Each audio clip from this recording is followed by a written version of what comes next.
Hola. Hola, ¿sí se escucha ahí? Sí, ¿cómo le va, Doc? Bien, bien. Sí, profe. Bueno, disculpen por la demora, pero teníamos un problema técnico. Sí. ¿A todos les pasó que cuando quisieron entrar a este link les decía que estaba ocupado por otro Por otro, operador? sí, Sí, y en la clase anterior nos pasó lo mismo, como 15 minutos y el profe tampoco podía entrar. Ah, no, nada. En realidad eso sucede cuando los alumnos o el docente, alguien no sale completamente de la reunión anterior. Eh, si alguno queda en la reunión, entonces se considera como que sigue la clase y entonces la clase siguiente no se puede dictar. Eh, bueno, igual ahora ya lo pudimos ver, solucionar. Yo le voy a dejar a usted, Doc, el rol de anfitrión. Entonces, usted cuando salga, finalice, directamente cuando usted se va, en vez de apretar salir como el resto de los chicos, le va a sí. aparecer la opción finalizar, entonces ahí se corta para todos, digamos. Bueno, ¿Sí? sí, sí, sí. Bueno, Gracias, Mari. Bueno, chicos, ahí empecemos con la clase. El tema que vamos a ver hoy es aparato digestivo. A propósito, le puse estas dos imágenes para que vean que cuando nos referimos a aparato digestivo tenemos que hablar, si no se escucha bien me avisan, que tenemos que hablar principalmente de una parte tubular, el tubo propiamente dicho, el tubo digestivo, que comienza en la boca y termina en el ano, y ahí hay una serie de distintos nombres que se corresponden con los distintos segmentos anatómicos, y después tenemos como adyacentes al aparato digestivo, pero que participan de la función, los órganos anexos, ¿sí? Entonces, a propósito, esta imagen refleja lo que vamos a ver hoy, ¿sí? Una cosa es el tubo digestivo y otra cosa son los aparatos anexos. Entre las funciones que tenemos que tener en cuenta, no solamente la ingestión, sino la secreción y la mezcla de los alimentos, la digestión a nivel químico, es decir, hasta las moléculas más pequeñas, la absorción, que hay una parte del tubo digestivo, generalmente el intestino delgado, el duodeno, son regiones donde se absorben todas estas micromoléculas, y lo que no sirve, el material de desecho, llega hasta el extremo anal, bueno, y se elimina con la defecación.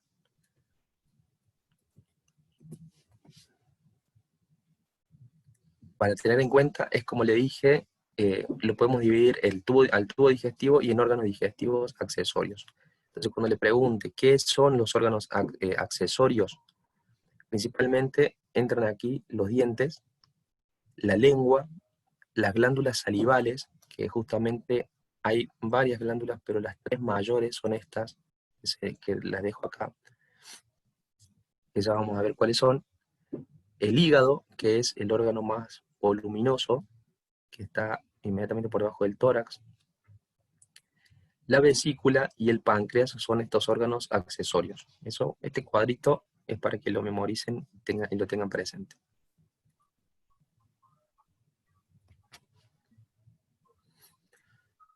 A su vez, el tubo digestivo, cuando hacemos referencia al tubo digestivo, la anatomía, la estructura de la pared del tubo, tiene estas capas. Tiene una capa mucosa, que es la que da a la luz, que se pone en contacto con todo el contenido. Una capa submucosa de tejido conectivo, de plexo nervioso, que hacen toda la función, como de la función de la motricidad o de la secreción de glándulas.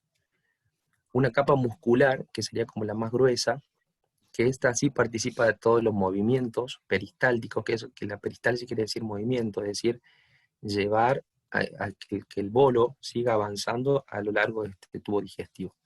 Es decir, el bolo alimenticio no cae por gravedad, no cae porque estamos parados, sino avanza porque hay contracciones musculares, que justamente hablamos de una capa muscular que son fibras circulares y fibras longitudinales. Generalmente la disposición de las circulares es que sean internas y las longitudinales que sean una capa externa. Y la serosa, todo este tubo digestivo, está envuelto por una membrana, por un tejido conectivo que se llama adventicia, o serosa según el sitio en el que hagamos referencia. Por ejemplo, ya sabemos que hay serosa en el peritoneo, o sea, en el abdomen, pero no hay serosa, por ejemplo, en el esófago, que pasa por el tórax. Aquí no se llama serosa, sino se llama adventicia, y eso es una gran diferencia anatómica. A su vez, la capa muscular, siempre tenemos que tener en cuenta que la capa muscular es el tejido, el músculo liso, de los tres músculos, el esquelético liso y el automático, el cardíaco. Este es principalmente músculo liso, es decir, que es totalmente involuntario. Hay algunas diferencias en ciertas regiones del cuerpo, como por ejemplo la boca, en la faringe, en el esófago superior, ¿sí? Y en el esfínter anal externo, que es la necesidad de que el músculo es músculo esquelético. ¿Sí? En ciertas zonas se puede controlar con la voluntad, pero también obedece a mecanismos reflejos. También se comporta como un músculo liso. ¿Sí? Esto para que tengan en cuenta la diferencia en ciertas zonas anatómicas. Entonces, si bien hablamos así de la cavidad oral, lo que tenemos que tener en cuenta es que la faringe, que ya la hemos visto previamente, la faringe, o la que se conoce como garganta, es principalmente un tejido tubular compuesto por músculos, que se llaman músculos elevadores y músculos constrictores, ¿sí? Ahí son músculos pares, elevadores y constrictores, que hacen la función esta de la peristalsis, de llevar todo lo que llegue a esa zona, de seguir avanzándolo por el tubo. La particularidad de esta faringe es que tiene una comunicación con la cavidad nasal. La otra comunicación que tiene es a nivel de la boca, ¿sí? Que es el segmento que se llama bucofaringe, que estaba limitado por el hioides. Recuerden que era un hueso que estaba en la región anterior, y por debajo de este hioides viene la tercera porción que se relaciona más con la laringe, que forma parte del aparato respiratorio, de la fonación, de las cuerdas vocales, y vemos cómo esta parte del tubo digestivo se relaciona con la vía respiratoria, es decir, no se puede comer y respirar al mismo tiempo. Todo eso obedece a un mecanismo reflejo, en donde si respiramos no podemos realizar el mecanismo de deglución, por ejemplo. ¿Sí? Entonces tenemos que tener en cuenta que este músculo está formado principalmente por músculos constrictores y elevadores que hacen la función de hacer avanzar el bolo que va desde la boca hacia el resto del tubo digestivo. Esto es un gráfico en donde se puede ver la relación que tiene la laringe con el tubo digestivo. Recordemos que el tubo digestivo es algo que va bien posterior, va pegado a la columna vertebral. En este caso es una radiografía en donde lo blanco es el tejido denso que se puede ver, en cambio lo negro es el aire. En una radiografía es el aire. Y se puede ver bien cómo está la vía aérea y la laringe, cómo está relacionado con esta parte del tubo digestivo que es el esófago. El esófago tiene una continuidad, ¿sí? Con otro órgano que se llama, la faringe tiene una continuidad con otro órgano que se llama justamente esófago, ¿sí?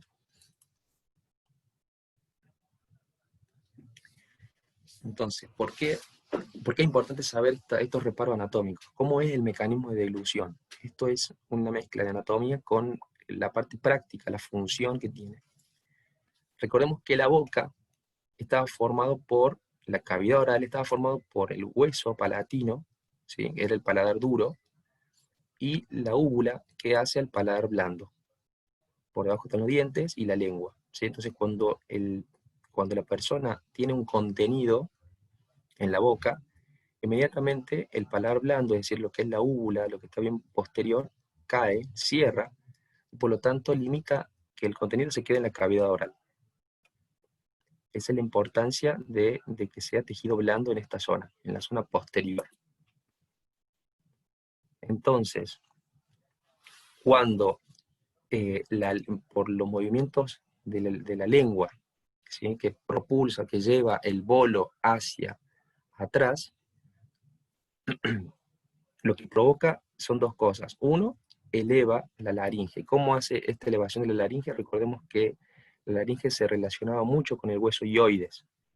El hueso hioides era un hueso impar, ahí bien por debajo del mentón, que participa activamente en la deglución. Esa es la función principal, es decir, si elevar el dioides, la contracción de los músculos hace que lleven el dioides hacia adelante y también eleva la laringe. Inmediatamente cuando el bolo toma contacto con la faringe, es decir, con la bucofaringe, hay dos reflejos que actúan en forma inmediata. Uno es el reflejo velofaringeo. Eso quiere decir que el paladar blando se eleva y cierra esa comunicación que hay entre la bucofaringe con la nasofaringe. Por ese motivo el alimento no pasa a la nariz, ¿sí? Entonces esto es un mecanismo reflejo, que está principalmente por el reflejo velofaringeo que se llama.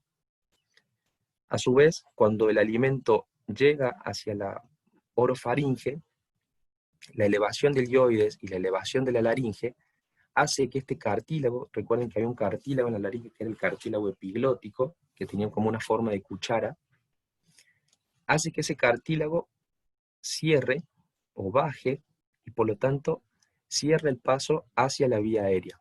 Entonces el alimento no tiene otra cosa más que pasar al tubo digestivo.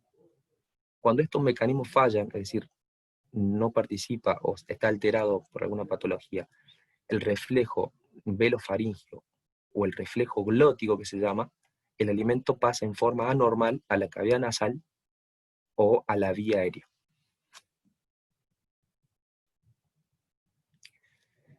Y a su vez, todos estos gráficos están hechos en realidad, estas son imágenes en un estudio que es un estudio funcional que se llama justamente el estudio de la deglución, que lo que permite es ver cómo el contraste pasa de la cavidad oral hacia el resto del tubo digestivo. Y aquí vemos en las flechas, en las diferentes flechas, cómo se marca que la faringe no es solamente un tubo de paso, participa activamente en la deglución a través de estos músculos constrictores y elevadores en forma activa. Yo por eso puedo tragar cuando estoy acostado, y no es solamente por el paso de la gravedad como dije antes. La contracción de estos músculos en forma rítmica hace que primero se contraigan arriba, relajen abajo, contraigan en el medio, relajen abajo, y así hacen que el alimento vaya todo por el tubo digestivo y no a la vía aérea. A su vez, cuando el alimento pasó, de nuevo actúa el reflejo, o sea, se vuelve la normalidad a lo que era antes de la dilución, y por lo tanto el cartílago epiglótico se vuelve a elevar, desciende lo que es el dioides, se eleva el cartílago epiglótico, y ahí puedo recién iniciar el mecanismo de la respiración, de la ventilación, ¿sí? Ingresa el aire hacia la cavidad, hacia el órgano respiratorio. Por lo tanto, se tiene que dar uno o el otro, no los dos al mismo tiempo.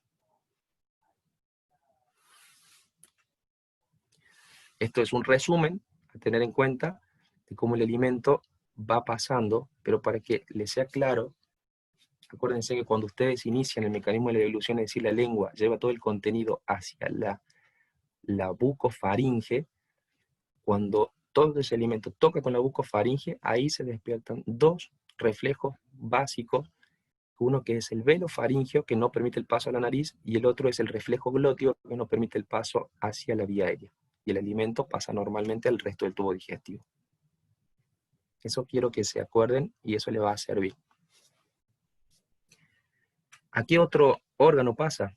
Va de la faringe, es decir, termina a nivel de C6, o sea, cervical 6, cervical 7, a ese nivel tiene un reparo anatómico, termina la faringe en un esfínter que se llama el músculo cricofaringeo,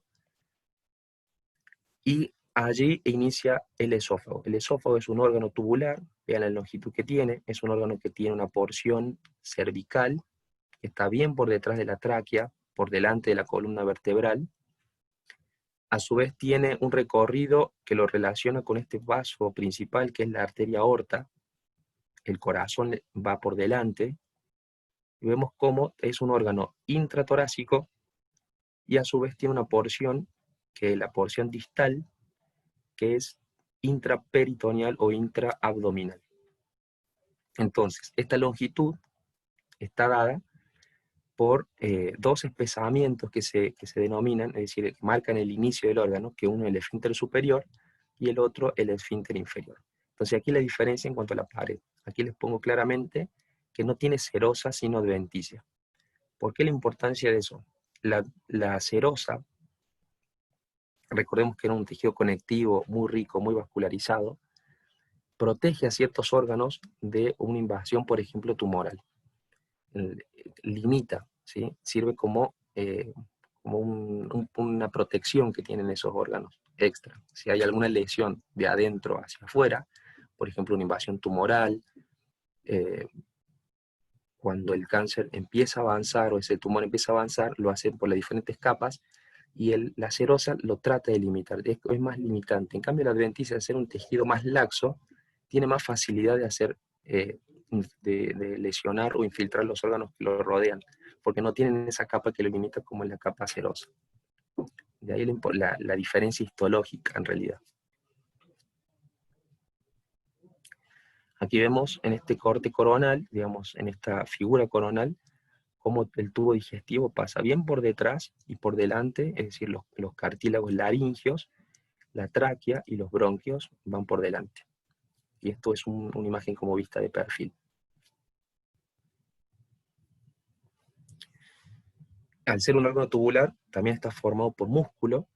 Las capas, ya las sabemos, que generalmente están compuestas por una circular, una interna circular y una longitudinal externa. Lo mismo, el paso del bolo por esto no es solamente por gravedad, participan activamente las peristalsis, se llaman contracciones rítmicas, que hacen que el bolo pase de un segmento al otro del tubo digestivo.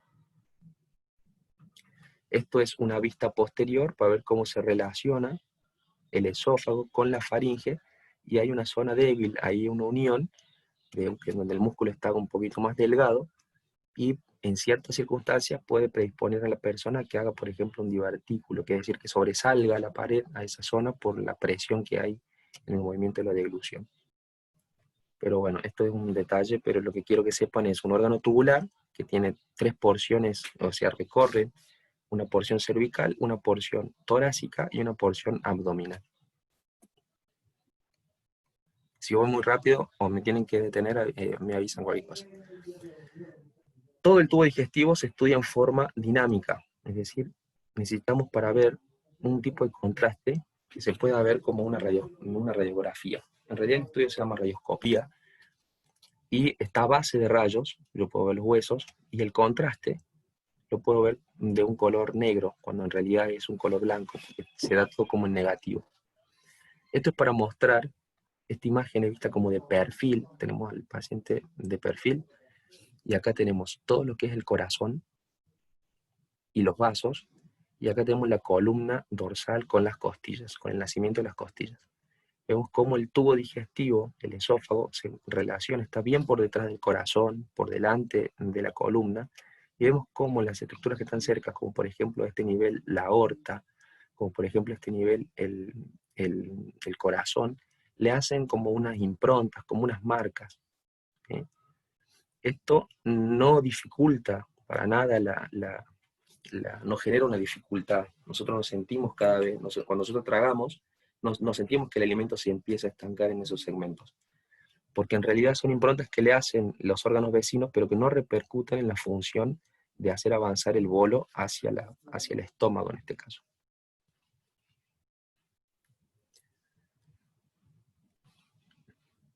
Así es el estudio cómo se ve, es decir, una radiografía, estudios para ver el esófago. Esto está visto como de un oblicuo, esto es una imagen de frente. Esta es como se muestra en el gráfico que les mostré recién, cómo hacen las improntas, la silueta cardíaca.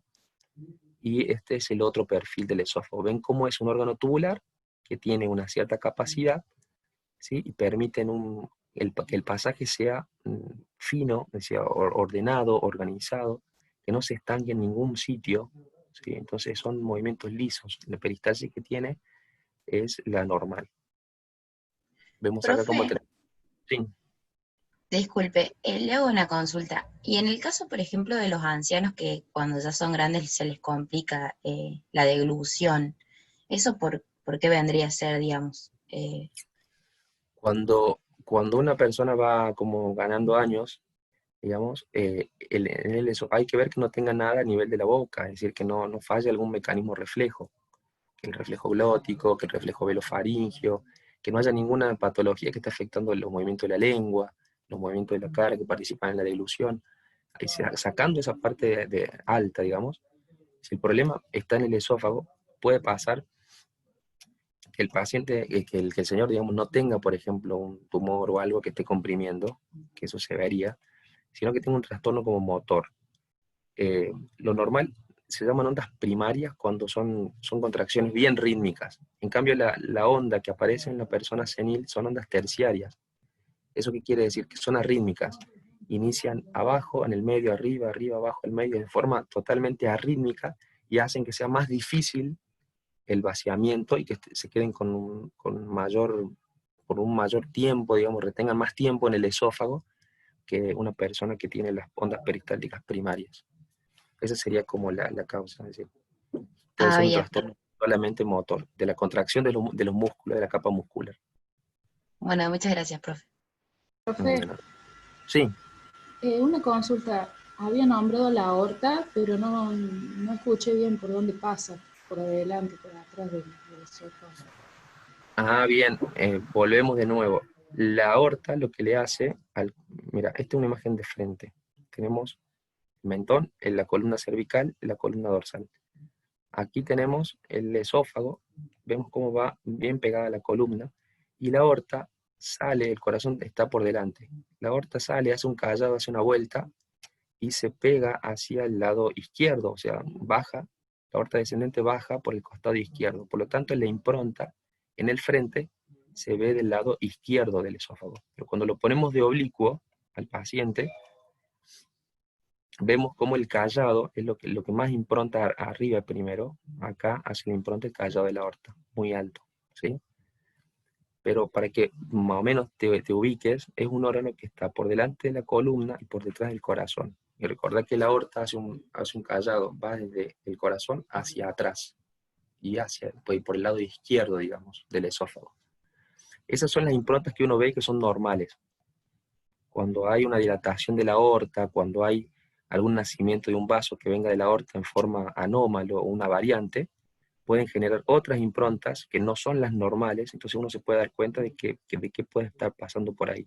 De que, por ejemplo, el nacimiento de una arteria en una zona que no debería ser, puede causar un tipo de disfagia, o sea, la dificultad para tragar, que se pueda ver en una impronta que no es la normal, por ejemplo. Por eso es que nosotros manejamos mucho donde hace improntas el corazón para decir, bueno, esto es lo normal y esto es lo que se tiene que ver.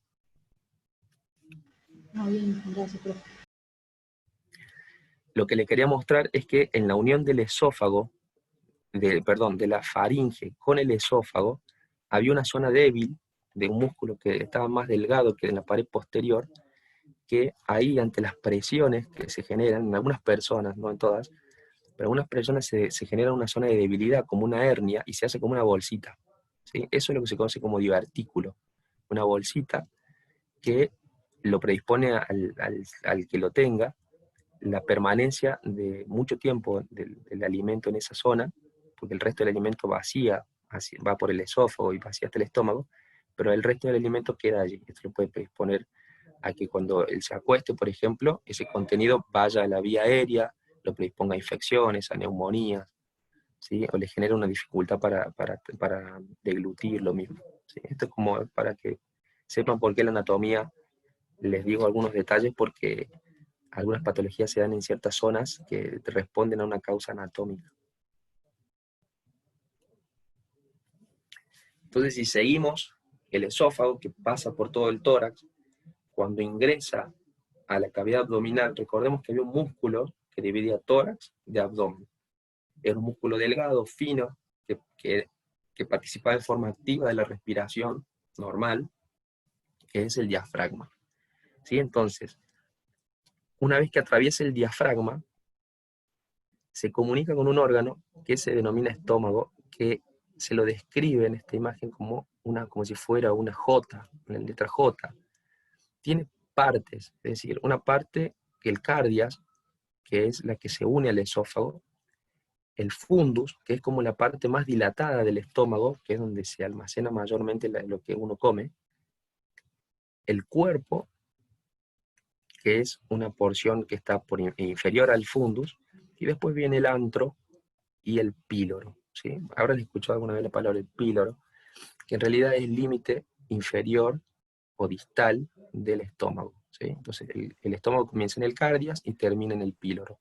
Después tienen diferentes porciones donde allí se mezcla el alimento, se le dan enzimas como el ácido clorhídrico, la pepsina que se activa, son que participan de la digestión, ¿sí?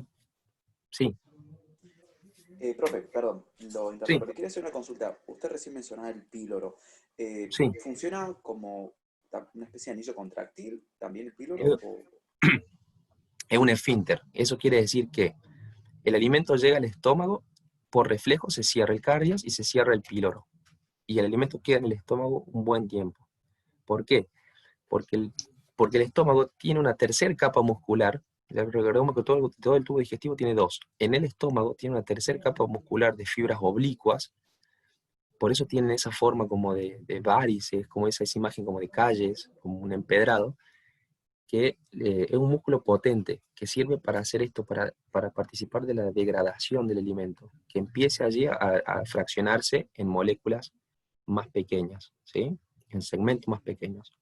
Y para eso no solamente hace este movimiento como de contracción, de batido, de hacerla más pequeño al trozo de alimento que se comió, sino también que lo ayuda con el ácido clorhídrico que le secreta y con una proteína que va sobre las proteínas, justamente, que es el pepsinógeno, que se activa a pepsina, y es la enzima que empieza a degradar las proteínas, ¿sí? Entonces cada sector tiene su punto.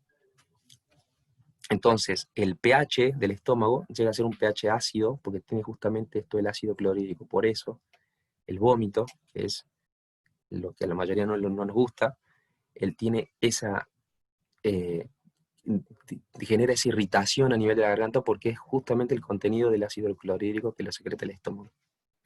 Entonces, este estómago que tiene letra J tiene una curvatura menor y una curvatura mayor también para su descripción. Entonces, ¿cómo se ve este tubo digestivo? Esto es una imagen a base de una radiografía, pero un estudio contrastado donde vemos cómo se relaciona, cómo es real lo que se ve por dibujos. Llegamos a ver acá el fundus, que tiene contraste, donde se va la mayor parte del alimento, el cuerpo, el antro, y allí donde termina en puntita, ahí está el píloro, ¿sí? Entonces, no sé si le respondí las preguntas, pero es un lugar en donde llega el alimento y se queda un tiempo. No vacía, no es un órgano de paso como el esófago. El esófago es un órgano de paso, no tiene enzimas. Lo único es un tubo que comunica la boca, la faringe allá arriba, con el estómago. Y en el estómago empieza el proceso de digestión. ¿Sí? Profe, Sí, ¿y el píloro se comunica con el intestino delgado? ¿Puede ser, profe? claro. Entonces el píloro, una vez que ya el alimento lo tenés más o menos, digamos, como más degradado, ¿Degradado? ¿sí? El píloro se abre Claro. y todo ese bolo pasa al resto del intestino delgado, que vamos a ver qué es cómo se llama. ¿Sí? Ah, bueno, Pasa al resto del intestino delgado. ¿Por qué? Porque en otros sectores es donde se va a producir también la digestión a moléculas más chicas. Estamos hablando de niveles moleculares, estamos hablando de glucosa, lípidos, ácidos grasos, a ese nivel. Pero también participa en un sector del intestino delgado y le sigue dando, digamos, el estómago sigue secretando en forma intermitente, se va abriendo el píloro, entonces se va vaciando. No es que todo el contenido del estómago se vacía en forma inmediata, ¿sí? Por eso una vez uno que come carne puede estar 4 horas con el alimento ahí en el estómago. Dependiendo del tipo de alimento, uno puede estar 3 horas, 4 horas con la comida, después de haber comido todavía en el estómago. Y una vez que eso se procesa a algo más pequeño, como una pasta, una cosa así, recién empieza a abrirse el píloro y va llevando el bolo hacia el resto del intestino. Porque en el resto del intestino se lleva a cabo otra función. claro. Entonces vemos cómo. Sí, no sé quién tiene una pregunta. Las úlceras, por ejemplo, ¿se dan ahí? ¿Que eso es porque es ácido o Una de Claro, las se dan ahí en esa zona. Por eso las úlceras se dan en el estómago o en el duodeno. Porque si bien el estómago está preparado para el pH ácido que tiene, es un órgano ácido, eh, si bien está preparado, a veces porque la misma pared secreta un tipo de moco eh, que, que hace que no entre en contacto directo ese ácido con la pared. Hay factores que hacen que eso baje, infección, por ejemplo, con el Helicobacter pylori o ciertos microorganismos que hacen que esa pared se vuelva más en contacto con ese ácido y la va lesionando. La va lesionando de a poco y se van formando úlceras a nivel de la pared, que es justamente por el mismo contenido que tiene, el mismo contenido ácido. Y como lo que se envía al principio, cuando se abre el píloro hacia la porción del duodeno, que es en una parte del intestino, el duodeno no es un órgano ácido, es un órgano básico. Ya vamos a ver cómo le varía el pH. El pH, todas las enzimas que van a generar acá, tienen un pH básico, no está preparado para el ácido. Entonces el estómago, cuando le envía el ácido al duodeno, tiene menos defensas en su pared que el estómago, y es más probable que haga úlceras a nivel del duodeno también. Claro. ¿Sí? Esto es como para mostrarle una radiografía, cómo se ve, un estudio contrastado, el fondo, ¿sí? La unión, el cardias, que es la unión esófago con donde empieza el estómago. Vemos que está por debajo del diafragma, que ahí vemos la silueta del diafragma, la silueta del corazón, y cómo está por debajo del diafragma, allí la zona del fondo. Este obviamente está parado porque la mayor parte del contenido está acá en el antro, ¿sí? Entonces acá se llena de aire. Y empieza a pasar hacia el píloro. Ven cómo es un esfínter, es como un anillo, y pasa a esta porción que ya es intestino delgado, ¿sí? Pero que tiene un nombre particular. Justamente vamos a hablar... Sí, Una pregunta, bueno, más o menos relacionada, pero me surgió la duda porque un amigo se quemó con agua caliente, que era para el mate, ¿no? En la mano sí, se quemó. Y bueno, la retaron todo porque le dijeron que no tenía que tomar el agua así tan caliente porque, digamos, la parte del intestino, del estómago, todo, no tenía la sensibilidad que tiene, por ejemplo, afuera, ¿no? En la piel, que sí. como que de inmediato saco la mano y se puede mojar, digamos. ¿Eso por Sí, qué por sería? eso. Hay la mayor parte del tejido, o sea, la piel, por ejemplo, la piel es más resistente, tiene más capas celulares, tiene más capas de epitelio. Pero en cambio la mucosa de lo que es la mucosa del esófago y la mucosa del estómago, la mucosa del tubo digestivo, es un epitelio.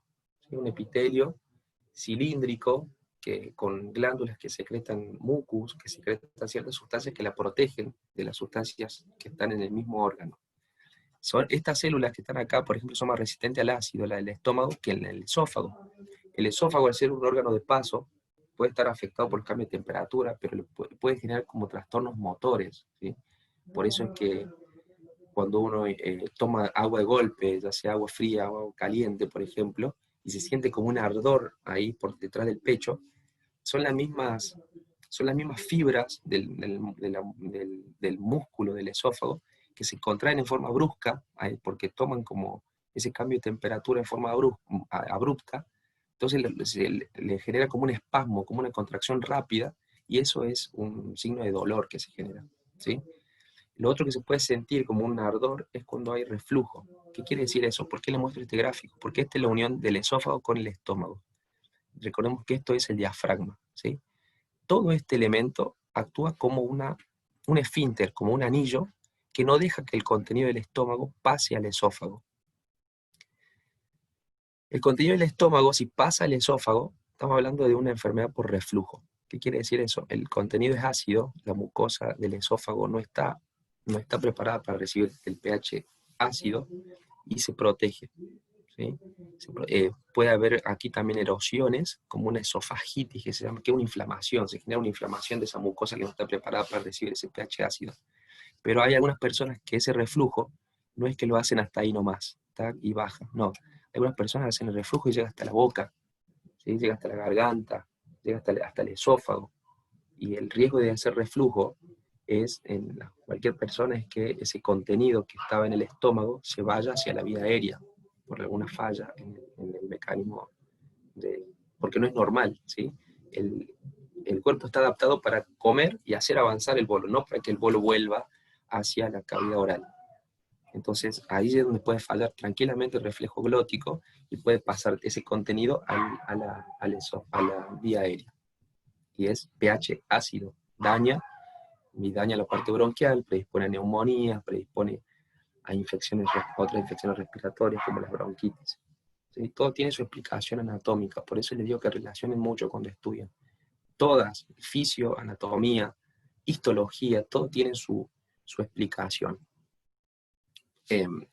Entonces, bueno, le marco esta unión, cómo la unión del esófago con el estómago tiene un ángulo que también eso favorece a que no haya reflujo, cómo hay un esfínter, cómo la mucosa es una mucosa acá que tiene como un epitelio más estratificado que la mucosa del estómago, que está protegida ahí a ese nivel bajo, en caso de que haya reflujos, está protegida ciertamente, o sea, puede haber como un mecanismo de, cuando hay reflujo, el mecanismo de defensa, lo que hace la mucosa es cambiar ese epitelio que es cilíndrico por hacerlo por un epitelio más grueso, más escamoso. ¿Sí? Esa es como una adaptación. Hasta que eso falla y genera la inflamación. Después, otra cosa que tenemos que ver, que la unión del esófago con el estómago está por debajo del diafragma.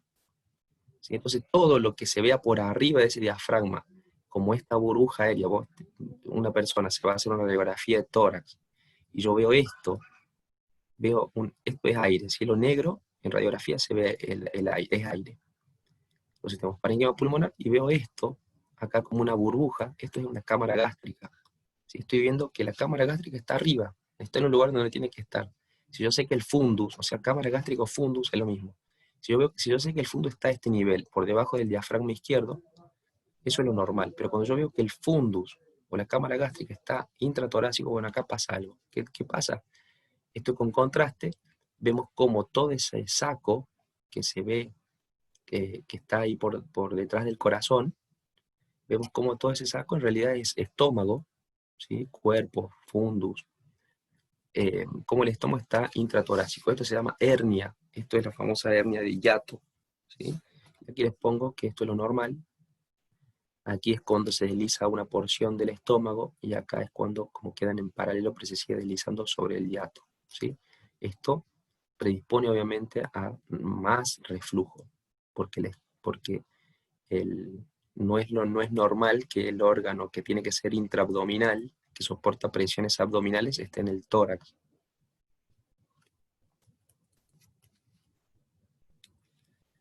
Entonces, hablamos de que el contenido llega hasta el intestino delgado. El intestino delgado tiene que saber que tiene 3 porciones. Una llamada duodeno, otra yeyuno y el otro el ilion. Entre el duodeno y el resto de las 2 porciones hay como un límite anatómico que se llama ángulo de Treitz. Es decir, es un ángulo que allí se cambia de nombre de duodeno al resto del intestino delgado. Pero del yeyuno, entre el yeyuno y el ilion, no hay un límite anatómico neto. El yeyuno se dice que mide 1 metro, el ilion es más largo, y vemos que la diferencia es a nivel de las mucosas. Tiene estas válvulas conniventes. ¿Qué quiere decir que sean válvulas conniventes? Son esos pliegues que tienen así como pliegues transversales que se ven en cualquier asa de intestino delgado que nosotros tomemos, como por ejemplo esa, acá a este nivel. Estas marcas como transversales al órgano, ya sabemos lo que es transversal, estas marcas lo que son válvulas conniventes. Eso quiere decir que la mucosa a ese nivel hace pliegues.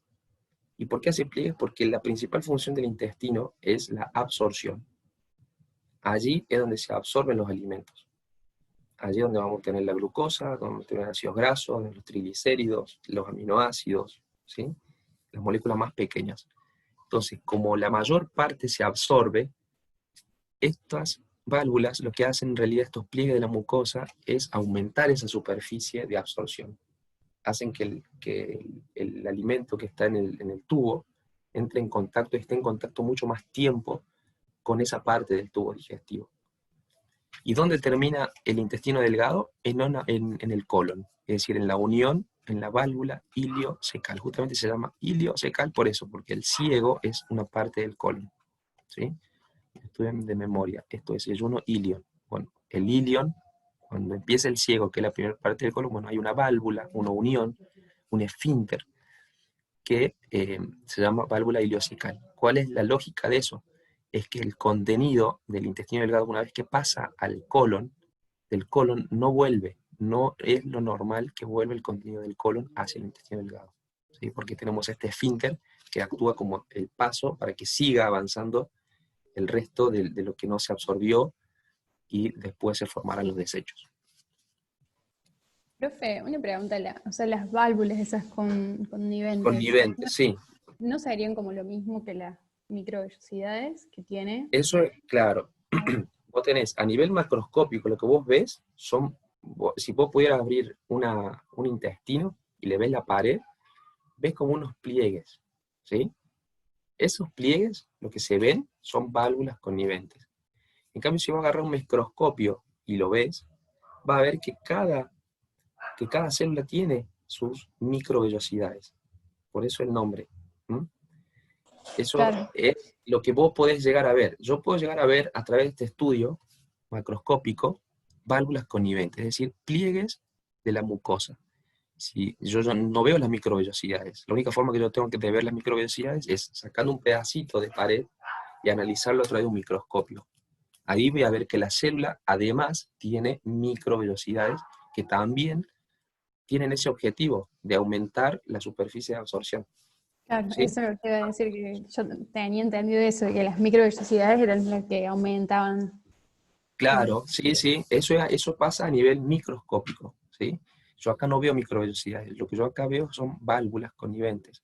En realidad son estos pliegues que hace la mucosa, que me da esto como de pila, como si fueran unas pilitas así como de monedas, estos pliegues transversales que son justamente, es pared macroscópica plegada que me da esa forma de ver el intestino delgado. ¿Sí? El intestino delgado no es liso, ¿sí? No es liso. Con cualquier estudio nosotros de imágenes que tenemos para ver, nos damos cuenta que no es liso la superficie del intestino delgado, sino tiene estos pliegues que son válvulas conniventes. Bien. Entonces, el duodeno, dijimos que tiene forma de C. Es la primera porción del intestino delgado, tiene forma de C y termina en el ángulo de Treitz. Ese es el único nombre, como para que se acuerden, propio. A mí no me gustan los nombres propios, pero es el único como para tener en cuenta, porque a nivel de ese ángulo, que se ve en cualquier estudio de imagen que hagamos, allí comienza el llamado propiamente yeyuno, ¿sí? Entonces, empieza en el píloro, tiene porciones, el intestino pero tiene forma de C, el duodeno, también tiene estas válvulas, ¿sí? Estos pliegues mucosos, submucosos, y termina en el ángulo de Treitz. Esta forma de C tiene una explicación anatómica, porque esa C, en realidad en el medio, no se ve en este estudio de imagen, pero sí en este gráfico, allí envuelve o tiene la cabeza del páncreas. Recordemos en una de las primeras diapositivas que dije que hay glándulas u órganos anexos al tubo digestivo. Yo ahora estoy desarrollando todo el tubo digestivo. Después vamos a ver cómo participan los órganos anexos al tubo digestivo, ¿sí? Entonces, esa forma de C, en el medio está la cabeza del páncreas, como para que vayamos teniendo en cuenta que si yo veo algo que impronte en forma normal en este estudio de imágenes, yo puedo decir tranquilamente que hay algo sospechoso que puede ser o de la pared del duodeno, o propiamente de una alteración a nivel del páncreas, de la cabeza del páncreas. Entonces, el duodeno tiene porciones. Tiene una primera porción, que sería esta zona, una segunda porción, que sería la descendente, una tercera, que sería como horizontal, y una que empieza a ascender hasta el ángulo de Treitz, que sería la cuarta porción. Esas son como las porciones del duodeno, que en realidad la que uno tiene que tener en cuenta, o la que es la más conocida, es la segunda porción. ¿Por qué? Porque a ese nivel desemboca el conducto del páncreas y el conducto de la vía biliar que viene del hígado, ¿sí? Dos glándulas anexas que se comunican con el tubo a través de conductos. ¿Y dónde se comunican o dónde se continúan? En la segunda porción del duodeno. Y a su vez, ustedes después van a ver en fisiología que el duodeno también tiene enzimas que van a participar, vellosidades, microvellosidades, válvulas, que van a participar de la degradación del alimento y a su vez también de algo de absorción. ¿Estamos? Hablamos de la válvula. Sí, ¿alguna pregunta? No, Entonces, profe, no. bien, entonces seguimos con la válvula iliocecal, dijimos que es el final del intestino delgado, que este es lo más largo, digamos, la parte del tubo digestivo, y así es como se ve en la realidad la unión intestino delgado con el colon. Esa unión está en el flanco o fosa ilíaca derecha, que es decir, de la pelvis, del hueso coxal, de la cadera, a la derecha, si ustedes se palpan, allí tiene su unión el intestino delgado con el intestino grueso o colon. Esto es importante para nosotros saber dónde está anatómicamente, porque cuando una persona viene con un dolor en la fosa ilíaca derecha, al nivel de lo que es colon, vamos a ver que nace un segmento que se llama apéndice, que es el que se inflama, se infecta, el que puede provocar peritonitis, que ya vamos a ver estos términos qué quieren decir y por qué se llama así. Pero esa es la importancia de la unión esófago, perdón, unión válvulo-iliocecal. Y ahí tengan en cuenta que esta unión no permite que el contenido del colon pase al intestino delgado, sino es al revés, del intestino delgado al colon. El colon lo podemos estudiar así, pues tiene un segmento, un marco colónico que se llama, y el recto. ¿Por qué lo dividimos así, en un colon y un recto? Porque anatómicamente hay diferencia en cuanto a patologías, ¿sí? Pero tengan en cuenta que todo esto es un tubo, la continuidad de un tubo hasta llegar al ano. ¿Qué es entonces el conducto anal? Son los 2 o 3 centímetros finales del tubo digestivo. El colon tiene como característica que hace como un marco, por eso nosotros decimos marco colónico, porque es como que rodea y en el centro quedan las asas intestinales delgadas, ¿sí? Entonces tenemos un colon, el ciego, que es esa porción inicial del colon ascendente, porque va hacia el hígado, el colon transverso, porque cae así como una forma transversa, como una guirnalda, un colon descendente, o sea, no son tan difíciles los nombres, ascendente, transverso, descendente, y un sigma. ¿Qué quiere decir? ¿Por qué sigma? Una letra S, porque en esa región el tubo digestivo es muy móvil y adopta esa forma de S, por eso se llama sigmoides. Y después viene el recto, que ya es una porción algo más fija, porque ya es un órgano de la pelvis, y que está más fijo a los músculos perineales, a ligamentos, a otros órganos que los empiezan a limitar. Entonces son órganos como más fijos en esta zona, ¿sí? ¿Qué tienen como característica el colon? Estas como abolladuras, que se denominan austras, tienen estas marcas que son bandeletas o tenias. Recordemos que la tenia es como un gusano, es decir, es como un parásito, pero en realidad es una bandeleta, es el engrosamiento, es el músculo liso, cómo se empieza a disponer allí, ¿sí? En lo que en el resto del tubo se ve como algo continuo, acá se empiezan a ver como bandeletas, como si se organizara en 3 franjas claras el músculo liso longitudinal. Y entre ellos está una grasita, que es lo que se ve en amarillo, que es el apéndice epiploico, que se llama, que son grasitas de peritoneo que tienen una grasa, que hacen a la anatomía que nosotros nos permiten distinguir qué es colon de intestino delgado. Y bueno, son estas cosas anatómicas. Tienen abolladuras o austras, bandeletas, que son las fibras longitudinales, y estos apéndices o estos flecos que tienen en realidad contenido graso, ¿sí? Entonces acá vemos cómo es la relación, cómo está todo, en el abdomen entra todo. Es decir, el marco colónico, el estómago por arriba de este colon transverso, el intestino delgado, yeyuno ilion que queda por dentro. Así es como se ve en una radiografía de abdomen, ¿sí? Como el marco colónico tiene mayormente aire y contenido fecal, da ese aspecto como de grumo, como aspecto, como una esponja, que uno puede llegar a seguir en una radiografía. Estos son estudios para ver que todo lo que estudiamos anatómicamente se ve así. El colon, esto es un estudio contrastado, con doble contraste que se llama, vemos cómo tiene esa sabolladura, ¿ves? Son como unos pliegues que no son completos. Algunos tienen aún en sus paredes y tienen estas formas como de bolsitas. ¿Sí? Esas son las austras. Vemos cómo está el colon ascendente, el colon transverso, que obviamente es variable en cada persona, ¿sí? Pueden tener segmentos colónicos que son más largos en una persona que en otra. Vean cómo el colon transverso, cómo baja hacia la pelvis prácticamente. Y acá es lo que le decía el sigma, la forma de S, o el lío que hace aquí la porción de este colon, por lo tanto le decía el nombre colon sigmoide.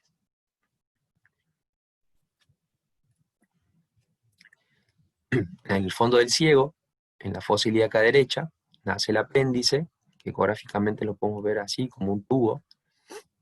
Y también es importante reconocer las paredes del colon para saber, por ejemplo, en este punto donde marcan con el número, son estrecheces anatómicas que son totalmente patológicas, ¿sí? Que son neoplasias, cánceres. El cáncer de colon, que es una enfermedad muy frecuente, uno lo puede descubrir a través de un estudio contrastado por algún motivo que se le solicitan, y la falta de contraste en esa zona, la irregularidad, todo eso son signos para nosotros para darnos cuenta qué es lo normal y qué es lo patológico. Entonces, el recto, dijimos que son los últimos 20 centímetros del tubo digestivo, ¿sí? Y los últimos 2 o 3 centímetros se llaman conducto anal. El conducto anal son 3 centímetros. Y el margen anal, que es en realidad el ano, visto por fuera, es lo que se conoce como margen anal, ¿sí? Y ahí ya cambia el tubo digestivo, ya cambia su epitelio a un epitelio muy parecido al de la piel, ¿sí? Plano estratificado. Así es como se ve el recto en los diferentes estudios, es una radiografía, es una tomografía, una resonancia y un colon virtual, ¿sí? Ahí se evalúa principalmente todo lo que son las patologías anorrectales. Y el conducto anal también tiene su patología, son los 3 últimos centímetros, tiene unos pliegues, unos conductos, pero lo más importante es que tiene esfínteres. Un esfínter involuntario, que es interno, y un esfínter voluntario, que es externo, que es el que se puede controlar la defecación cuando uno inicia la defecación o no, ¿sí? Y así es como se ve en la parte inferior estos esfínteres, un esfínter interno y un esfínter externo. Esto es un cuerpo masculino, porque tiene testículos, visto desde, como si estuviéramos nosotros desde los pies, ¿sí? Entonces, en la zona perineal se ven los esfínteres. Esto es lo que se ve en forma superficial. Estamos hasta ahí, entonces tenemos todo tubo digestivo, cómo va cambiando de nombre, y de acuerdo a la función que tienen, se aumentan más capas musculares, se vuelve un epitelio más que aguanta a los cambios de pH. Vemos como hay ciertos órganos que tienen válvulas que permiten, como su función principal es la absorción, permiten absorber más, ¿sí? Y en el colon lo que se genera es principalmente la absorción de agua, ¿sí? Y todo lo que llega al colon es el sitio donde generalmente se absorbe el agua, y todo lo que no se absorbe, los desechos que no se llegan a absorber, forman la materia fecal y se expulsan. Profe, Sí. ¿a qué se le denomina entonces el intestino grueso? Porque desde que tengo uso de razón me lo dividen así entre intestino delgado y intestino grueso. Eso, intestino delgado, intestino grueso o colon, ¿sí? El intestino grueso es el colon, bien. porque tiene mayor diámetro. Si vemos las figuras, cómo se grafica siempre, tiene mayor diámetro, por eso se llama intestino grueso, ¿sí? Pero nosotros, anatómicamente, ya sabemos que el intestino grueso o colon tiene porciones. Un ciego, que es la parte inicial, un colon ascendente, un colon transverso, un colon descendente, un sigma y el recto, ¿sí? Entonces, eso es para que distinguir anatómicamente. No escuche, mira, tiene un cáncer de recto. Bueno, ¿en qué segmento está? En los últimos 20 centímetros del colon. No, tiene un cáncer de colon. Eso quiere decir que no está en el recto, está en el resto, en cualquier parte del resto del colon. Lo más frecuente en el sigma, y lo otro en el colon derecho, o colon ascendente. Entonces, ahí está la diferencia anatómica cuando uno escucha hablar de ciertos términos que dicen tiene algo en el colon, tiene algo en el recto. Es todo parte del tubo digestivo, pero que cambia de nombre y que hace a una región específica. ¿Estamos? Sí, gracias, profe. Bueno, entonces seguimos con órganos digestivos, accesorios. Acá vamos a tener en cuenta que son órganos que se unen al tubo digestivo por conductos. ¿Cuáles son? Estos: dientes, lengua, glándulas salivales, hígado, vesícula y páncreas. Como para que tengan en cuenta, las glándulas salivales aportan la saliva, es decir, humedecen el alimento, lo convierten en un bolo más húmedo para que sea más fácil de transportar al resto del tubo digestivo, pero a su vez tiene una enzima que es la amilasa, ¿sí? Amilasa salival, que es una enzima que degrada el almidón. Y el almidón es una macromolécula que en su forma más chica, o su elemento más anatómico, es la glucosa. Azúcares, ¿sí? Degrada azúcares. Entonces inicia la digestión allá arriba, en la boca. Y bien comemos, allí está empezando la digestión ya del azúcar, a través de esta enzima. El hígado aporta otro tipo de enzimas, y principalmente el jugo o el ácido o la bilis, que se llama. Vamos a ver qué es. Pero la bilis tiene como función favorecer la absorción de las grasas a través de la vesícula. Y el páncreas, o sea, hígado y vesícula están muy relacionados. Y el páncreas también aporta enzimas, principalmente tripsinógeno, que son enzimas que participan en la degradación de proteínas, pero también otros tipos de enzimas que participan en la degradación del almidón, de la maltasa, sacarasa, que son ya moléculas más chicas del almidón, de la glucosa, que van a llevar a absorber glucosa, ¿sí? Pero vemos cómo cada uno de estos elementos aporta algo a ese tubo digestivo para hacer una función conjunta. Las glándulas salivales son 3, las que se ven son varias, porque hay tejido glandular en estos sectores, como los labios, en las zonas palatinas, en las zonas linguales, pero las que generalmente se estudian por su tamaño son las glándulas salivales mayores. La parótida, su maxilar, si la parótida habíamos visto, es la que se inflama, esta que da para la papera, está por delante de la oreja, por debajo de lo que es el arco cigomático, el músculo temporal, y el macetero, ¿sí? Está ahí, en esa zona, está por delante de la oreja. El submaxilar, obviamente, por debajo del ángulo de la mandíbula. Y el sublingual, perdón, es por debajo de la lengua.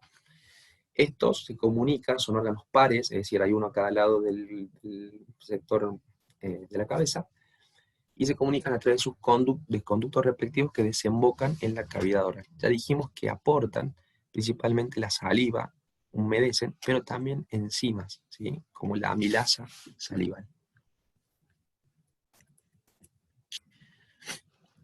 El otro órgano que participa en esta digestión es el hígado. Es la glándula más grande, es voluminosa, y ocupa el hipocondrio derecho. Eso es un término que siempre van a escuchar en la parte de medicina: que duele el hipocondrio derecho, me duele el epigastrio, o van a escuchar a algún médico o alguien que maneje la terminología. ¿Y qué significa eso?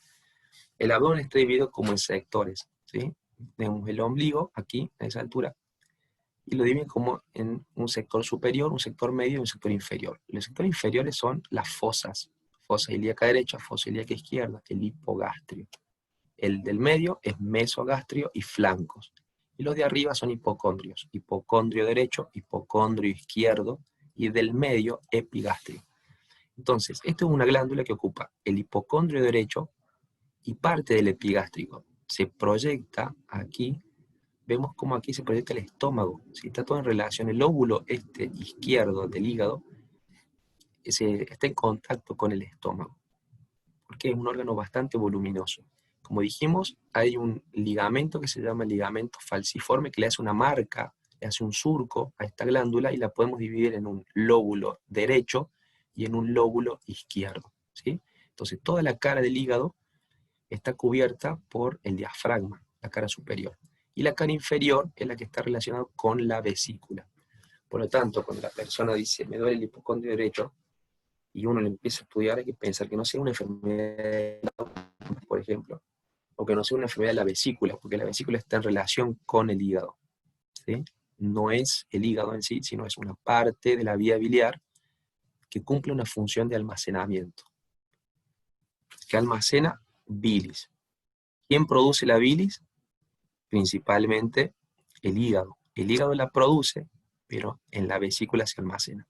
Y se libera cuando uno va a comer algo, principalmente grasas, alimentos ricos en grasas. Allí recién la vesícula se contrae y manda todo su contenido para que absorber esas grasas y para que no se pierdan, porque el organismo necesita glucosa, grasas y proteínas para generar toda esta estructura, no solamente como energía, sino también como estructura celular. ¿Sí? Está todo formado de este tipo de elementos. Esto es vista como se ve en forma anterior, y esto es un gráfico como se ve inferior. Pero para que tengan en cuenta, a eso hacemos referencia cuando hablamos de hipocondrio y epigastrio, lóbulos, que son partes, y bueno, el T-ligamento, que es un ligamento falciforme, que es donde venía una vena umbilical, que eso es otro tema.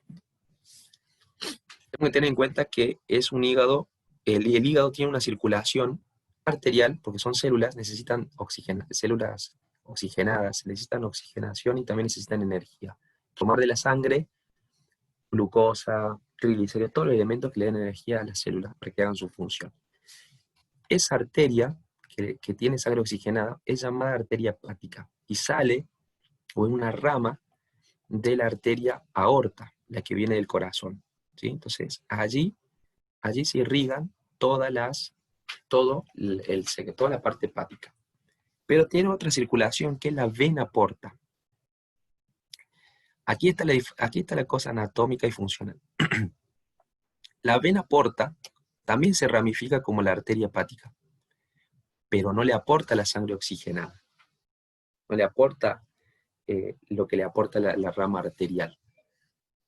Lo que le aporta es todo lo que se absorbe, porque este tronco porta, el llamado tronco porta, está formado por la unión de una vena que viene del vaso y una vena que es la vena mesentérica.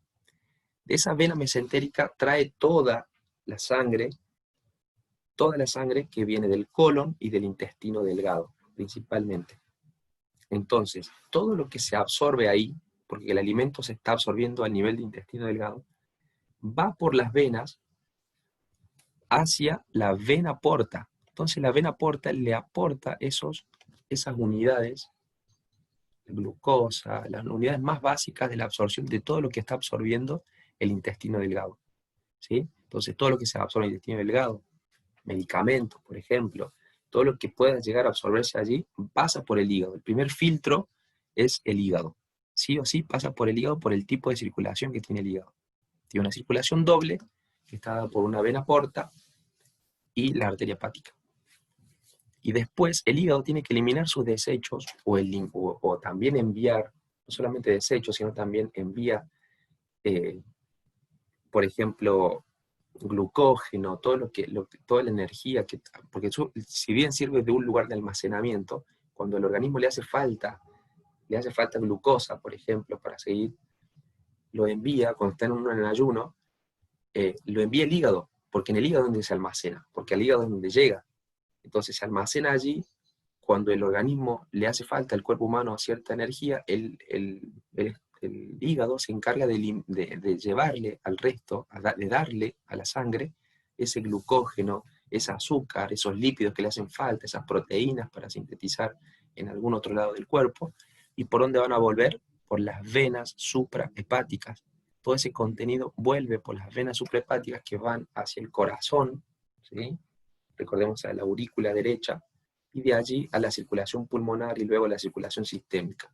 Entonces, si el hígado le tiene que aportar algo que le está faltando a la tiroides que está en el cuello, le envía por vena suprahepática y se va la sangre hacia la circulación sistémica.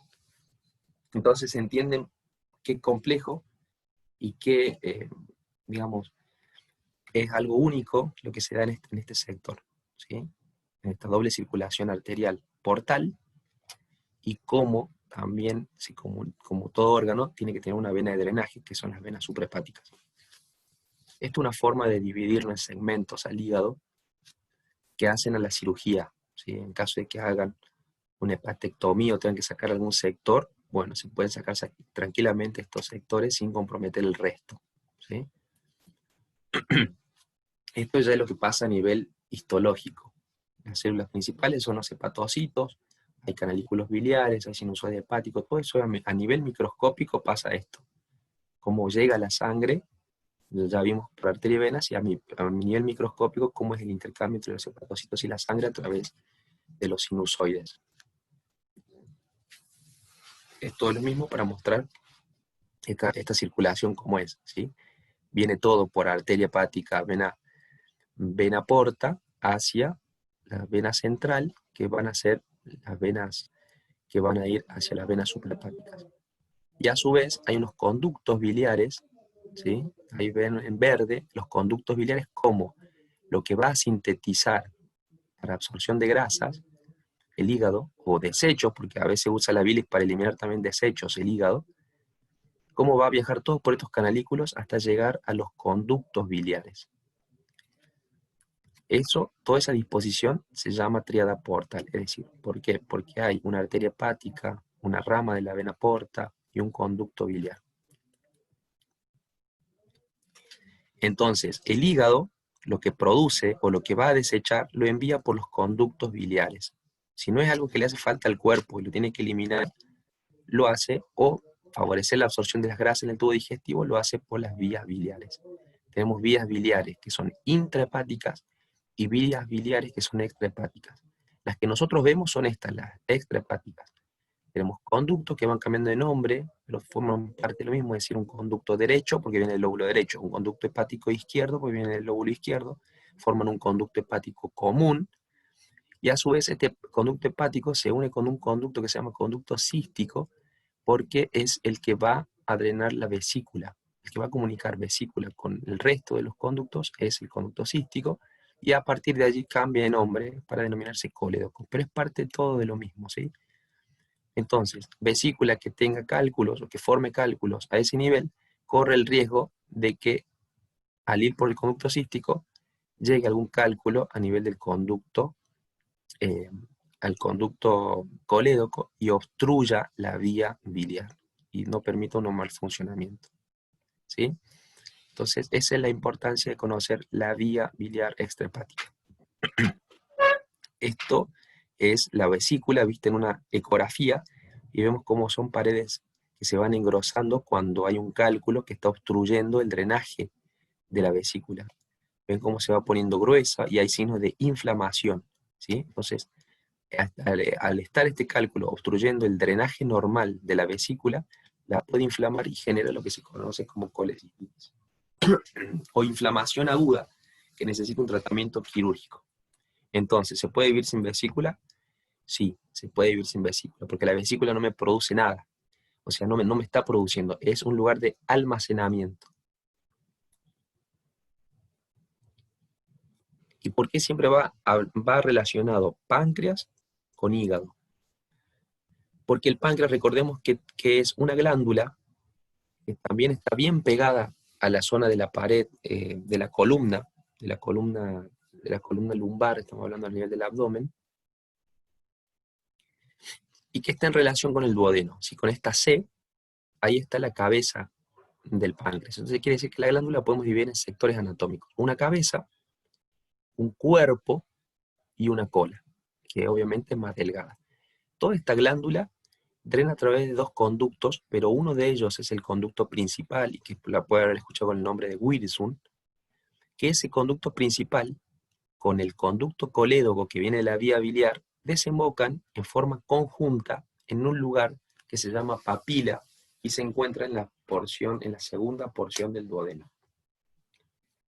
Entonces, ¿por qué esa comunicación? Porque el páncreas le aporta enzimas pancreáticas y el hígado le aporta enzimas biliares que, cuando el alimento pasa por este sector, se mezclan con estas secreciones, ¿sí? Y allí se forman todo lo que es la degradación de las proteínas de almidón y grasas, y luego se van a absorber en el resto del intestino, ¿sí? De ahí la importancia de la comunicación. Entonces, cualquier enfermedad, cualquier patología que afecte el páncreas va inevitablemente, si está en la cabeza del páncreas, inevitablemente va a dañar el drenaje del colédoco, ¿sí? Por eso la persona, como la bilis tiene un color, le da el color amarillento a la materia fecal. ¿Por qué? Porque la bilis se drena en el duodeno. El duodeno, allí se absorben las grasas, ya dijimos que sirve para absorber grasas. Una vez que se absorben las grasas, las sales biliares se absorben en su mayor parte también. Pero hay otra parte que directamente se elimina, que no hay forma de absorberlo. Es un pequeño porcentaje del total, que no hay forma de absorberlo y que le da el color ese amarillo a la materia fecal, ¿sí? Entonces, de ahí la importancia clínica cuando nosotros decimos, bueno, ¿por qué un tumor de la cabeza del páncreas genera que la persona se ponga amarilla y que a su vez tenga materia fecal blanca? Por eso, porque está obstruyendo el drenaje de la bilis, es decir, la bilis está llegando al tubo digestivo, por lo tanto no me está dando color a la materia fecal. No me está absorbiendo grasas, pero tampoco me está dando color a la materia fecal. Por lo tanto, yo tengo algo que está lesionando o que me está comprometiendo el colédoco, ¿sí? De ahí la relación y la importancia, porque todos estos órganos están en estrecha relación. Esto es lo que le decía, la unión del colédoco con la vía pancreática en la segunda porción del duodeno.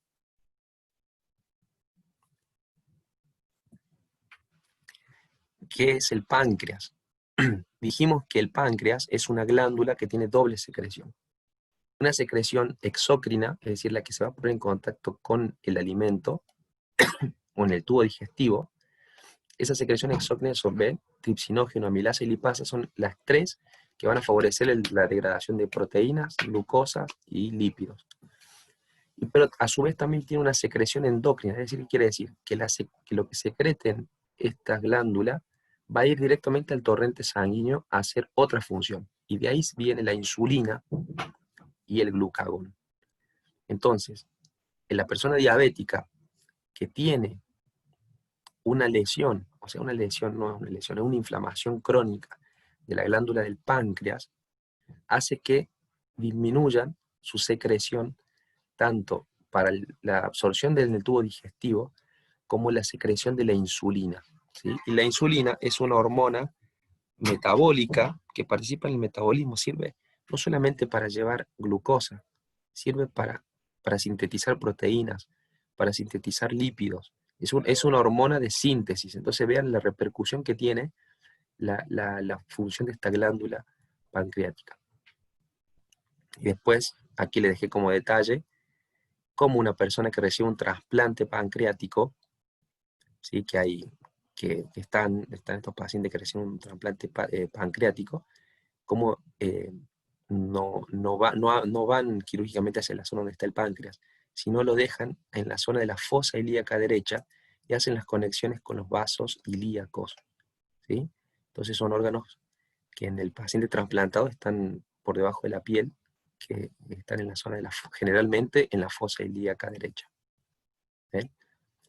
Y esto es un páncreas normal, como lo tenemos todos nosotros, que es un órgano retroperitoneal, es decir, que está protegido, está separado de las asas intestinales, y está, digamos, rodeado por esta columna, por los riñones hacia atrás, ¿sí? Es un órgano bien central. Cuando hablamos de peritoneo, el peritoneo es una membrana serosa, ¿sí? Una membrana serosa.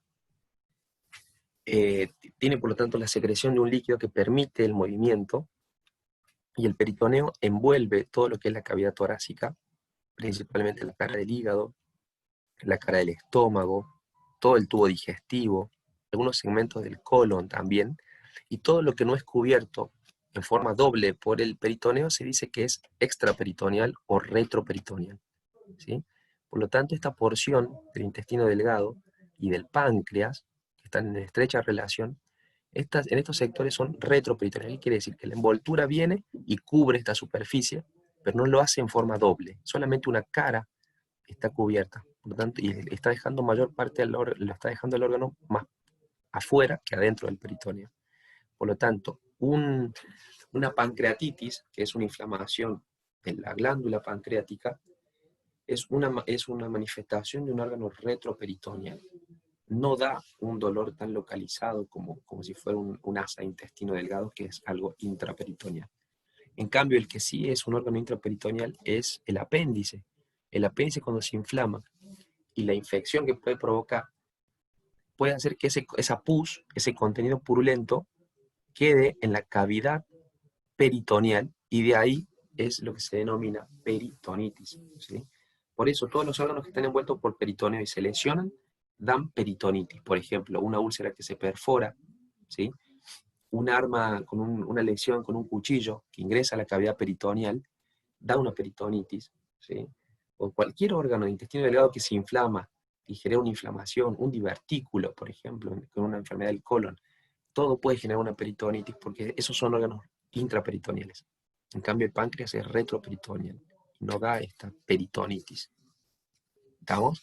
Esa es la diferencia en los compartimientos y por qué se habla de peritonitis o no.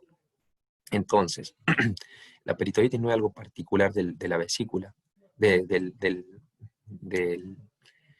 apéndice. Cualquier órgano, eso para que se lleven de concepto, cualquier órgano que esté dentro del peritoneo se considera que puede dar peritonitis, ¿sí? Entonces, la vesícula que se inflama y no se llega a tiempo a operar, puede perforarse y dar, digamos, volcar todo ese contenido al peritoneo. Lo mismo el apéndice, lo mismo un divertículo, ¿sí? Entonces, cualquier lesión de un órgano intraperitoneal da peritonitis. Creo que eso fue lo último. Espero no haberlos aburrido, no sé si tienen alguna pregunta, pero quiero que sepan más que nada esto, en encarar el tema en qué es parte del tubo digestivo y qué son glándulas anexas, ¿sí? En su conjunto participan de la digestión, absorción, ¿sí? de la absorción de los elementos. Pero quiero que lo vean así como por separado, ¿sí? ¿Qué es el tubo digestivo en sí y qué son las glándulas anexas? ¿Estamos? Sí, No sé si profe. alguien tiene alguna pregunta. Yo, profe, le puedo pedir si puede aclarar lo del hígado y la conducción de los vasos. Bien. Volvemos con la diapo, que es más. Sí, está... Sí, yo iba a pedir lo mismo, esa parte ¿Esta parte? me confundí un poquito. Sí, lo que Bien. habló Hernán, sí. Eso. No, Esto para... sobre los vasos sanguíneos, o sea, sobre Aquí. la arteria... Bien. Bien. Acá se ve mejor esto lo que le voy a explicar ahora. El hígado es un órgano, por lo tanto necesita oxígeno también. Para que sus células necesitan oxígeno, también necesitan nutrientes, ¿sí? Todo le llega, a cualquier órgano le llega por arteria. ¿Cuál es la arteria que le da todos esos nutrientes al hígado, ese oxígeno al hígado? Es la arteria hepática, ¿sí? ¿Por qué? Porque la arteria hepática viene en una rama de la arteria aorta. Entonces, la sangre sistémica que se bombea en el ventrículo izquierdo va por la aorta y envía oxigenación a través de la arteria hepática. ¿Estamos? Entonces, así se nutre el hígado. Bien. Sí, Ahora, sí, ¿cómo vuelve la sangre del hígado? El hígado tiene que eliminar sus desechos, tiene que eliminar su dióxido de carbono. A su vez, el hígado es un órgano de almacenamiento, por lo tanto, a cualquier célula que le haga falta alguna energía o algún elemento para fabricar algo celular, le va a pedir al hígado, porque el hígado es el órgano de almacenamiento. Principalmente ahí se almacena glucosa y se almacenan grasas, pero también tiene un almacenamiento bajo de proteínas, pero también puede hacer cierto metabolismo que le otorgue aminoácidos al resto de los órganos que le hacen falta, ¿sí? Es un órgano de almacenamiento. Es un órgano que produce proteínas, ¿sí? Entonces todo eso, ¿por dónde va a volver? ¿Cómo va a ser para llegar a la circulación sistémica? A través de sus venas. ¿Cuáles son las venas del hígado? Las venas suprahepáticas, ¿sí? Por ahí se van los desechos, pero por ahí también se va todo lo que produce el hígado a la circulación sistémica, va por las venas suprahepáticas. ¿Estamos? Sí, Eso, profe. para que se le quede muy claro, es así. Entonces, arteria hepática capilares o sinusoides, que se llaman en este caso en el hígado, se llaman sinusoides los capilares. Recordemos que eran un tipo de capilar, y se va todo por las suprahepáticas, al resto de la circulación sistémica. ¿Está? Sí, Ahora, Profe, tengo una consulta. termino con la idea. bien. Ahora, Sí. ahora, ¿cómo hace? ¿Por qué es un órgano de almacenamiento? Porque es el primer filtro de todo lo que se absorbe en el tubo digestivo. ¿Sí? Como la función principal de la digestión es la absorción, ¿dónde se absorben? En el intestino delgado, en el intestino grueso. ¿Sí? Ahí se absorben la mayor parte, y mayormente en el intestino delgado. Se absorbe la mayor parte de los nutrientes, de las sales, de todo lo que ustedes quieran ponerme como ejemplo de absorción, allí se absorben. ¿Cómo hace para llegar al hígado? Lo hace porque el drenaje de ese tubo digestivo, de esa parte del tubo digestivo, son venas. ¿Cómo se llama? Venas mesentéricas. Es por el mesenterio, en realidad. Pero son venas mesentéricas, ¿sí? Tenemos una vena mesentérica superior, que es para el intestino delgado. Una vena mesentérica inferior, que es para una parte del colon. Pero como concepto que le quede una vena mesentérica. Esa vena mesentérica, que le está llevando los nutrientes, se dirigen hacia el hígado y se unen con otra vena que viene del vaso, que se llama vena esplénica, y forman ahí, recién cambia de nombre y se denomina tronco porta. Ese tronco porta se ramifica en el lóbulo derecho, en el lóbulo izquierdo, después se entra a ramificar en forma microscópica, y allí es donde le aporta. Entonces, todo lo que se absorbe en el intestino pasa sí o sí por el hígado. Todo. ¿Y cómo lo hace? A través de la vena porta. ¿Y por qué esa importancia? Porque el hígado ya dijimos que es un órgano de almacenamiento. Por lo tanto, si el hígado va a almacenar glucosa, ¿de dónde la va a sacar? De el alimento que estás comiendo. Si va a almacenar triglicéridos, ¿de dónde la va a sacar? De las cosas, del alimento que vos estás comiendo. Allí almacena todo el hígado. Y después, si al organismo le hace falta algún sector, algún músculo, no sé, por decirte algo, músculo de la cara, le hace falta que le manden glucosa o le manden grasas para procesarlo y tener energía, el hígado se lo va a enviar a la circulación sistémica a través de la vena suprahepática. No sé si, si con eso ya quedó un poquito más claro la idea. ¿Mm? Sí, profe. Sí, profe, sí. Queda un poquito. ¿Quedó más claro ahí? Sí, más Bueno, claro, pero sigue siendo un poquito complejo igualmente, pero se entendió mejor. sí, Profe, y sí, cuando sí. nosotros decimos que por hay medicamentos, hay fármacos que se metabolizan en el hígado, por ejemplo, que dicen, Sí, es por esto que se absorben en el intestino y por la vena, hasta con la vena porta llega al hígado, ¿o cómo es? sí, el medicamento llega mayormente por vena porta. No todo el Ah, medicamento se elimina en el hígado, sino una parte pasa a la suprahepática y se va a la circulación sistémica, porque si vos tenés una inflamación en el diente, el medicamento tiene que llegar hasta esa altura, entonces va todo claro. por suprahepática, y una vez que ya sigue circulando y sigue pasando a través de los filtros, digamos, de diferentes cuerpos, cuando llega al hígado nuevamente a través de la arteria hepática, llega ese tipo de medicamento, lo va metabolizando, ¿sí? Va haciendo que esa cantidad que está en sangre de 10, vaya a 8, vaya a 7 y vaya bajando en forma lenta, ¿sí? No es que el hígado se queda con todo el medicamento, se Ajá. queda con una parte lo procesa y la otra parte lo envía a la zona que le hace falta, Ah, bien. ¿sí? Y para Profe, eliminar el medicamento, a veces, para eliminar el medicamento, como la única conexión que tiene es con el tubo digestivo, es la vía biliar, a veces lo que hace con el medicamento es darle una molécula, hacerlo que sea como soluble, y lo envía por los canalículos biliares, y lo elimina hacia el duodeno, ¿sí? Una vez procesado, lo elimina. Si se lo quiere sacar del cuerpo, lo va a hacer por la vía biliar, ¿estamos? Porque lo tienen que eliminar por algún lado. Lo inactiva de esa forma, lo inactivan en el hígado, y el hígado después, ¿cómo hace? No se va a quedar con ese desecho, entonces lo va a eliminar por las sales, por la vía biliar. La vía biliar es el único comunicación que tiene el hígado para eliminar desechos, o para favorecer, en este caso fisiológico, la absorción de las grasas, porque las sales biliares ayudan a absorber las grasas. Si no hay sales biliares, y hay un problema acá de eliminación de las sales biliares, no se va a absorber grasa y va a llegar mucha grasa al resto del tubo digestivo y eso se da una diarrea que se llama atorrea, una diarrea con abundante grasa, y eso es porque hay falta de sales biliares o el hígado no está funcionando de forma adecuada o hay una obstrucción en algún punto que hace que no se estén absorbiendo grasas, y las grasas son un elemento principal del metabolismo.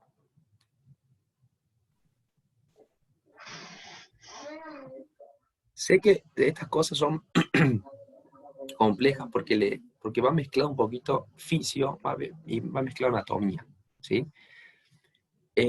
Pero les doy como un pantallazo para que no, cuando agarren fisio, no se mareen con todos estos conceptos. ¿Sí? Me interesa que sepan qué es el tubo digestivo y cuáles son las glándulas anexas y cómo se comunican. Y después solo ustedes van a pensar cómo hace el bolo, cómo hace un sándwich para convertirse en glucosa y dónde se absorbe eso y a dónde va primero, ¿sí? Con todas estas conexiones que tiene el tubo digestivo. Profe, Sí. el peritoneo vendría a ser como la pleura de los pulmones. Algo Sí, es parecido. el mismo material, es como el pericardio, es como la pleura, claro, es Ah, como la pleura de los pulmones, el pericardio del corazón. Es Ah, tejido conectivo que secreta un líquido, como un lubricante que hace, porque justamente el intestino se mueve, por eso se mueve, ¿sí? No son cosas fijas. Se mueve claro. porque hay una pequeña lámina líquida que deja esta secreción del peritoneo. Bien. Qué buena comparación. Así la. Entonces ahí tenés, sí, para relacionarlo y te queda un poquito más. Profe, Sí, y una pregunta. Bueno, el año pasado, como yo lo escuché, creo que era a usted o a la profe Tere, que sí, el hígado también cumplía como función no me sale la palabra, detoxificar. O sea, eso hace que las sustancias tóxicas se sí. convierten en menos dañinas, puede ser, ¿no, profe? Claro, cualquier sustancia que sea extraña al cuerpo, como un medicamento, por ejemplo, Claro, los procesa el hígado. Pero ¿cómo es ese proceso? Los convierte en una molécula que sea fácil de eliminarlo. Y generalmente, ¿por dónde lo elimina? Por la bilis, ¿sí? Lo elimina por ahí porque esa es la comunicación que tiene con el tubo digestivo para sacar su contenido. ¿Mm? claro, claro, profe. Así que no sé si les quedó un poquito más claro acá, pero no los quería, no los quería volver a la diapositiva esta, porque esto genera más confusión para aclarar. Esto, en realidad lo que me interesa es este cuadrito, esto, ¿sí? Que le llega oxígeno a través de la circulación sistémica y le llegan los elementos intestinales que se absorben a través de la porta, pero a su vez tiene una sola vía de drenaje que son las venas suprahepáticas para que vaya la circulación sistémica. Y a su vez el hígado lo que produce con las sales biliares, para favorecer la absorción de más grasas a nivel intestinal, tiene sus canalículos biliares. Todo este conjunto de canalículos biliares, arteria hepática y vena porta se llama tríada portal o tríada porta, ¿sí? Pero es porque van en conjunto todos esos elementos, se los ve juntitos, así en macroscopía como en la microscopía. Así Bien. que bueno, chicos, ¿alguna pregunta más? Es interesante todo el tubo digestivo, me parecen muchos temas para una clase, pero esto es lo más sintético que los pude hacer y Bueno, espero que le haya quedado un poquito más. Cuando yo les voy a subir la clase, igual se las voy a dejar y así tienen para repasarla, ¿sí? Sí, Encaren por profe. la diapositiva. Ustedes cualquier tema que quieran ampliarlo, para ampliarlo ya tienen la bibliografía o donde quieran consultar. Pero tomen como guía las diapositivas para que no se pierdan en el contenido que esencial que necesitamos que sepan, ¿sí? No tanto el detalle fino, sino lo grueso. Si no sabemos lo grueso, por ahí es muy difícil entender la parte fina. ¿Mm? Entonces no Bueno, se desesperen con eso. Después ya van a ver los mecanismos de absorción, y qué pasa a nivel químico, cuáles son las enzimas, todo, pero yo lo que quiero que sepan que esas enzimas vienen de algún lado y llegan por un conducto que tiene un nombre particular y que va hacia una zona determinada. Y el por qué. ¿Por qué es así? ¿Vamos? Así que por eso, Sí, lo que profe. está en la diapositiva es lo que quiero que sepan de anatomía. ¿Mm?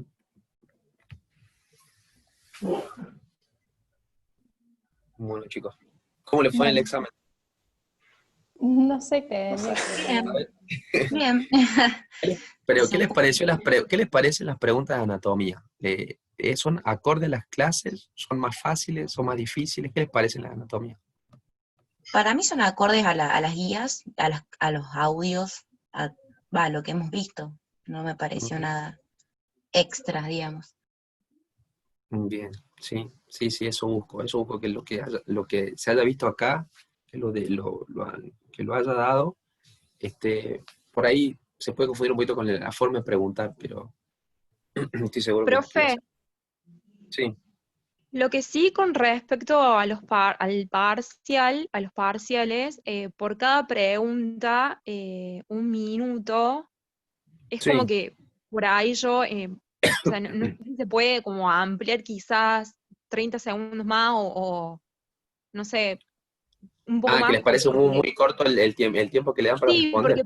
porque en mi caso, no sé si, bueno, alguien está, digamos, de acuerdo, o sea, yo es como que necesito, por más que son fáciles las preguntas, es todo lo que se ha dado en clase y demás, pero es como Sí, que necesito interpretarlo para poder responder, porque son capciosas la mayoría.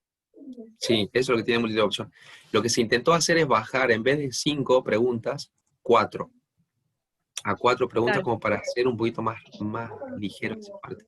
Pero sí, por ahí necesita un poquito de tiempo con algunas preguntas. No, Sí, sí, lo sí. que pasa es que también esto es Sí, nuevo por para nosotros, ahí para adaptarnos nosotros a esto. Que ustedes, si fuera un día normal, tendrían esas 30 preguntas, 1 hora para responder, y a algunas les va a llevar menos de 30 segundos, y a otras les va a llevar más. Pero bueno, es una cosa de adaptación que también tenemos con todo esto que es nuevo en la forma de tomar. Pero bueno, se lo voy a comunicar a Nico y a los demás profes para que lo tengan en cuenta. O Sí, por lo profe, menos, por lo menos sí, yo creo para 1 minuto y que las medio. de anatomía fueron las más acordes a las clases, digamos, porque más determinadas, se notaba que fueron las preguntas que usted siempre nos iba marcando a lo largo de las clases. sí, Sí, totalmente. Con las otras preguntas capaz que fueron un poco más capciosas y sí, estoy de acuerdo con lo del tiempo, pero en particular las de anatomía se notaba que era lo que usted nos decía en las clases, así determinado. Claro, sí, la respuesta sí y la consigna era así tal cual. Pero bueno, las otras sí era un poco para pensar y relacionar un poco más lo estudiado.